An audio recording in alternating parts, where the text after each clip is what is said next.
నా గురించి అని కొంచెం స్పందించి కొంచెం బిల్లు రావాలని మేము కోరుతున్నాం. తిరుమలగిరిలో నూతనంగా ఏర్పాటు చేసిన ప్రభుత్వ జూనియర్ కళాశాల తొలి వార్షికోత్సవం ఘనంగా జరిగింది. ముఖ్య అతిథిగా తుంగతుర్తి ఎమ్మెల్యే మందుల సామెల్ మాట్లాడుతూ ప్రజల చిరకాల ఆకాంక్షను నెరవేర్చని ప్రభుత్వానికి కృతజ్ఞతలు తెలిపారు. కళాశాలలకు మౌలిక వసతులు, సొంత భవనం కోసం పూర్తి సహకారం అందిస్తామని హామీ ఇచ్చారు. విద్యార్థుల సాంస్కృతిక కార్యక్రమాలు ఆకట్టుకున్నాయి. తొలి ఏడాదిలోనే 70 మంది విద్యార్థులతో కళాశాల ప్రారంభం కావడం సంతోషకరమని నిర్వాహకులు తెలిపారు.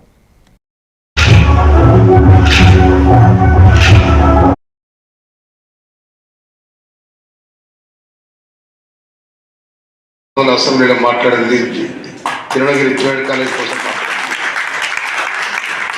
ఏమంటే ప్రత్యేకంగా ఎవరైతే సీఎం గారు ముఖ్యమంత్రి రేవంత్ రెడ్డి గారు వారి కొడంగల్ నియోజకవర్గంలో కాలేజ్ అయితే పెట్టుకున్నాడో అదే తరీకలో నెంబర్ 2గా మనకి ఇచ్చిన నెంబర్ 3గా కూసుమంచిలో పొంగులేటి శ్రీనివాసరెడ్డి గారికి ఇచ్చారు. కనుక నేను చాలా గర్వపడతా ఉన్నా.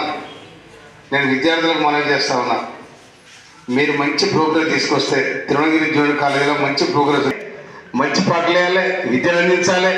విద్య కోసం మహానుభావులు ఎంతోమంది, ఇలా అబ్దుల్ కలాం పేపర్ బాయ్ ఈ భారతదేశానికి రాష్ట్రపతి అయ్యాడు. విద్యను కదా, ఈ పాటలు కావు కదా.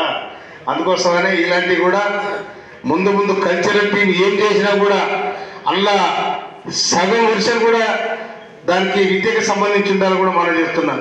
అల్లూరి సీతారామన్ భగత్ సింగ్ ఉన్నాడు, ఇలా మహామహులు దేశం కోసం పోరాడిన వాళ్ళు, వాళ్ళ తేడా